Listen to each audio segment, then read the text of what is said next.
যেহেতু আমি ৮-৯ ঘন্টা করে শিফট করি, সো আমার অবশ্যই একটা হেভি মিলের দরকার হয়। আর আমার কাজের প্লেসের কোনো কিছুই হালাল না, সো আমি এখান থেকে খেতে পারি না। সো তার জন্য আমি কিভাবে আমার এই মিলটা রেডি করি তাই আজকে আপনাদের সাথে শেয়ার করব। যেহেতু খুবই ইজি একটা রেসিপি, সো কম বেশি হয়তো বা সবাই জানে, তাও একটু শেয়ার করা। সো প্রথমেই আমি এখানে পেঁয়াজ, কাঁচামরিচ আর ধনিয়া পাতাকে কুচিয়ে নিয়েছি।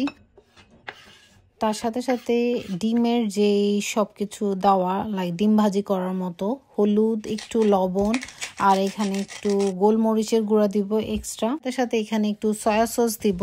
তো ভালোভাবে হাত দিয়ে মাখাতে চেষ্টা করব, না হলে এটা ঠিক মতো মিক্স হয় না। এরপরে আমি এখানে 2টা ডিম দিয়ে এটাকে ভালো মতো মিক্স করে নিব। এখন আমার বাসায় এক্সট্রা ভাত থেকে যায়, আর ভাত খেতে মন চায় না, একটু ডিফারেন্ট কিছু খেতে মন চায়, তখন আমি আসলে এইভাবেই ভাতটাকে কাজে লাগাই।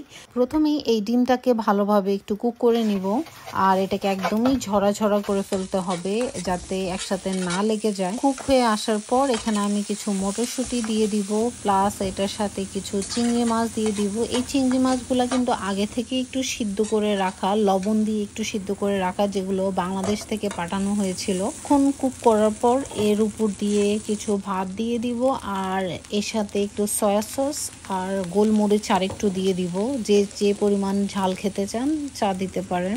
আর একটু টেস্ট বাড়ানোর জন্য এখানে আমি হালকা একটু টেস্টিং সল্ট দিয়েছি।